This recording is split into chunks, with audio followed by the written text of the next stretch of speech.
Este é o primeiro vídeo de uma belíssima jornada a ser construída e realizada através do pensamento filosófico em direção à compreensão necessária sobre a natureza dessa realidade, a síntese de dois mundos provenientes do fenômeno que é a realidade externa com seus objetos que percebemos e, portanto, acreditamos em sua existência, e a numênica, a chamada realidade superior ou interior, possível de ser conhecida unicamente pela mente logos ou razão pura. Para unir esses dois mundos, a matemática ontológica é o melhor caminho, e assim prestar atenção a esse primeiro vídeo é fundamental para compreender os próximos desta série. A cada vídeo, a compreensão se expande. Então vamos juntos dar os primeiros passos desta nossa jornada pelo caminho do despertar e liberação da mente humana, mas antes, aqui vai uma dica muito importante. Quando você assistir a todos os vídeos dessa série, retorne ao primeiro e assista novamente com muita atenção até o final. Eu garanto que uma grande explosão de entendimento, conhecimento e gnose acontecerá, e a energia de elevação será perceptível. Antes de tudo, vou esclarecer uma palavra que irá aparecer ao lado da palavra matemática, que é a ontologia. O que isso quer dizer? A ontologia é o ramo da filosofia que estuda a natureza do ser, da existência e da própria realidade. A ontologia é classificada na filosofia como o ramo geral da metafísica, diferente da cosmologia, psicologia e teologia, que são ramos específicos, pois se ocupa dos temas mais abrangentes e abstratos da área. Por esse motivo, é comum que os termos ontologia e metafísica sejam utilizados como sinônimos, embora o primeiro esteja inserido no segundo. Assim, uma das áreas onde se aplica utiliza a matemática para intuir de forma racional a natureza da existência do ser. Se você já está pronto ou pronta, então vamos começar! A ontologia da matemática. Eu deixo aqui um trecho da Filosofia da Matemática, livro de Stuart Shapiro, publicado pelas edições 70, com tradução e notas do professor Augusto Franco de Oliveira. A publicação desse livro é uma excelente notícia, pois é do melhor que há na área, escrito por um reputado filósofo da matemática. Assim, devemos considerar a linguagem da matemática literalmente e concluir que números, pontos, funções e conjuntos existem? Se existem, são independentes do matemático, da sua mente, linguagem e assim por diante? Assim, definimos realismo e ontologia como sendo o ponto de vista de que pelo menos alguns objetos matemáticos existem objetivamente, independentemente do matemático. O realismo e a ontologia opõem-se a pontos de vista como o idealismo e o nominalismo. O idealista concorda que os objetos matemáticos existem, mas defende que dependem da mente humana. Poderá propor que os objetos matemáticos são construções que emergem da atividade mental de cada matemático. Isso seria um idealismo subjetivo, análogo a um ponto de vista semelhante sobre objetos físicos comuns. Estreitamente falando, nessa perspectiva, cada matemático tem os seus próprios números naturais, plano euclidiano e assim por diante. Outros idealistas tomam os objetos matemáticos como sendo parte do tecido mental, partilhado por todos os humanos. Talvez a matemática diga respeito à possibilidade onipresente de construção. Isso é uma espécie de idealismo intersubjetivo. Todos os idealistas concordam com o argumento de que, se não houvesse mentes, não haveria objetos matemáticos. Os realistas ontológicos negam esse argumento, insistindo que os objetos matemáticos são independentes da mente, existem porque, bem, existem. Já o nominalismo é uma negação mais radical da existência objetiva de objetos matemáticos. É uma versão que defende que objetos matemáticos são meras construções linguísticas. No discurso comum, então, distinguimos um dado item, tal como o autor desse livro, que aí, ao ver o seu nome, pensamos: ele é um nome?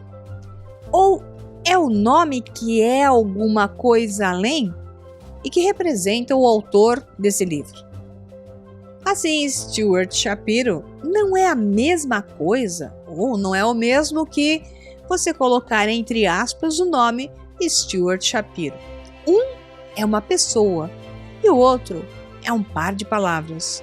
Alguns nominalistas negam essa distinção relativa a objetos matemáticos, sugerindo que o número 9, por exemplo, é apenas o numeral correspondente ao 9, entre aspas, ou um 9 na forma de algarismos romanos e assim por diante. Mas será que isso não tem um significado além? Resumidamente, será que para um objeto ser vermelho basta ter essa palavra associada? Ou a palavra só é associada para dar sentido ao que percebemos? Hoje em dia, é mais comum um cético negar a existência de objetos matemáticos do que os construir a partir da linguagem. Este niilismo matemático também é chamado de nominalismo. Alguns filósofos defendem que números, pontos, funções e conjuntos são propriedades ou conceitos, distinguindo estes dos objetos mediante algum critério metafísico ou semântico. Classificaria esses filósofos de acordo com o que eles dizem sobre propriedades ou conceitos. Por exemplo, se um filósofo defendesse que as propriedades têm existência independente da linguagem e da mente, sendo um realismo relativo às propriedades, então ele seria classificado como um realista em ontologia, no que respeita à matemática, visto que defende que a matemática tem um conteúdo distinto e este conteúdo é independente da linguagem e da mente do matemático. O realismo em ontologia não tem, por si mesmo, quaisquer ramificações relativas à natureza dos objetos matemáticos postulados, nem propriedades nem conceitos, além da mera tese de que eles existem objetivamente. Mas como são os números? Como eles se relacionam com objetos mais banais como pedras e pessoas? Entre os realistas ontológicos, o ponto de vista mais comum é que os objetos matemáticos não têm causa aparente, são eternos, indestrutíveis e não parte do espaço-tempo. A literatura científica não contém referência alguma à localização dos números, ou à sua eficácia causal em fenômenos naturais, ou como se poderia proceder para criar ou destruir um número. Uma menção de experiências para captar a presença de números ou determinar as suas propriedades matemáticas.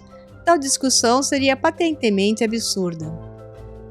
O realismo em ontologia é por vezes chamado platonismo, porque as formas de Platão também não têm causa aparente, são eternas, indestrutíveis e não fazem parte do espaço-tempo. As versões comuns do realismo em ontologia explicam bem a necessidade da matemática. Se o conteúdo da matemática é como esses realistas dizem que é, então as verdades da matemática são independentes de qualquer coisa contingente sobre o universo físico e de qualquer coisa contingente sobre a mente humana, a comunidade de matemáticos e assim por diante. Mas e quanto ao conhecimento que existe antes dessa realidade? Antes da realidade física, onde algo possa estar gravado, uma essência, uma informação primária que se traduz depois projetando nessa realidade, se transformando na fisicalidade, no fenômeno assim mencionado por Kant. E quanto ao conhecimento a priori, esse é o termo que Kant utilizou e que significa exatamente aquilo que existia antes desta realidade física nesse campo de percepção.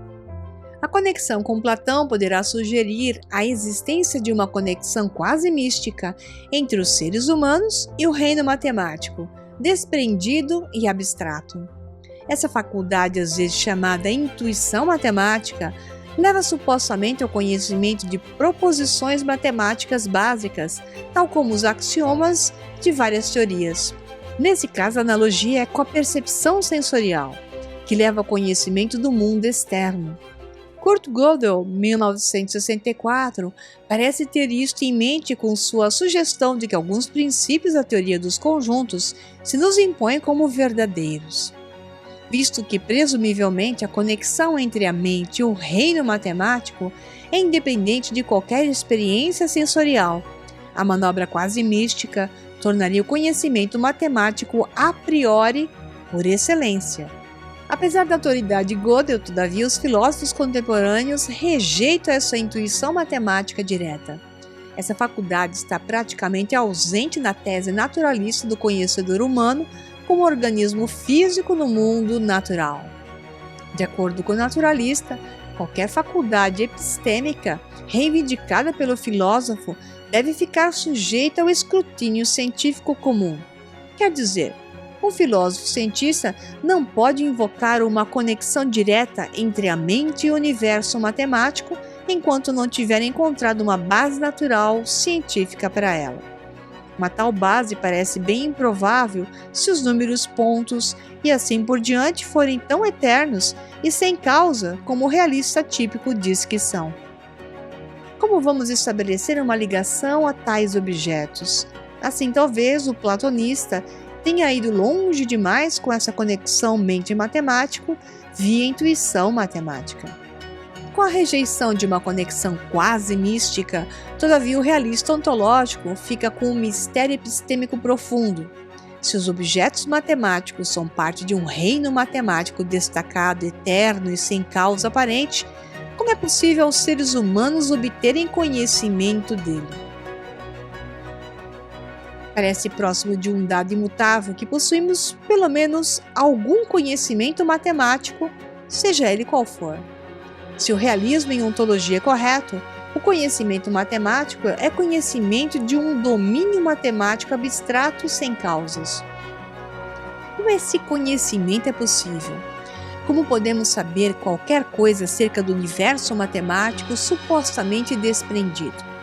Se o nosso realista é também um naturalista, o desafio é mostrar como um ser físico no universo físico pode vir a saber alguma coisa sobre objetos abstratos como números, pontos e conjuntos. Consideremos agora o seguinte, como defendem os idealistas. Se os números, por exemplo, forem criações da mente humana ou forem inerentes ao pensamento humano, então o conhecimento matemático é, em algum sentido, o conhecimento das nossas próprias mentes. A matemática seria a priori na medida em que este autoconhecimento é independente da existência sensorial. Cabe aqui um comentário meu, Maria Pereda, que é interessante colocar. Quando ele fala matemática, você pode entender como sendo o programa da matriz de realidade. Então, tudo que se expressa através de números e pode ser representado matematicamente ou geometricamente, que acaba gerando, então, o cálculo de estruturas numéricas, significa, então, que algo existe a priori, que são dados de um programa anterior à projeção dessa realidade tridimensional, chamada aqui de espaço-tempo. Então, todo esse contexto, nessa linguagem de matemática ontológica, na parte da filosofia da matemática, através da ontologia, que é a discussão aqui, faz com que você tenha um raciocínio em cima de haver algo antes desta realidade, o que significa que há um programa. E esse programa, então, foi criado matematicamente. Semelhantemente, as verdades matemáticas seriam necessárias na medida em que a estrutura do pensamento humano é necessária.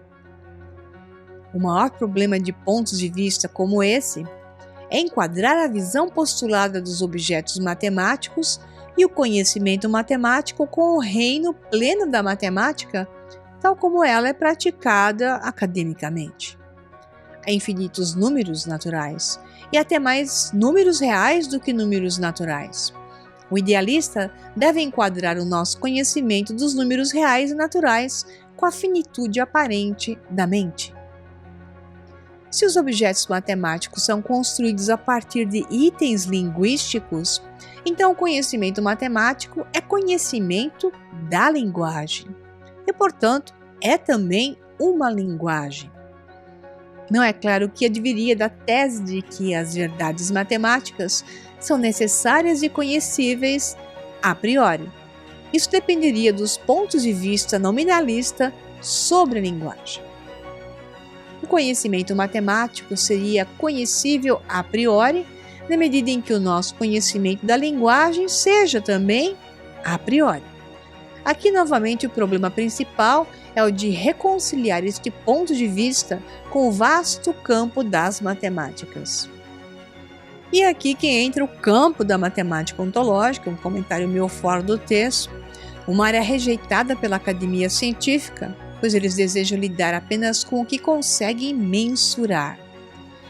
Então, esse ainda é o desafio que conduz à grande impossibilidade de unificar a física através de equação que unifica esses pontos, uma equação racional, pois quando se reconhece apenas coisas e teorias que abordam um único lado, todas estão olhando apenas o que se pode mensurar, não há unificação que seja possível, pois a unificação só surgirá ao unir o invisível a priori com o visível fenômeno desta realidade, que então pode ser interligado por esse campo que é rejeitado academicamente da matemática ontológica, que une a mente, a intuição, a razão, que a traduz matematicamente de forma lógica, por equações e padrões, que chega realmente a uma expressão de algo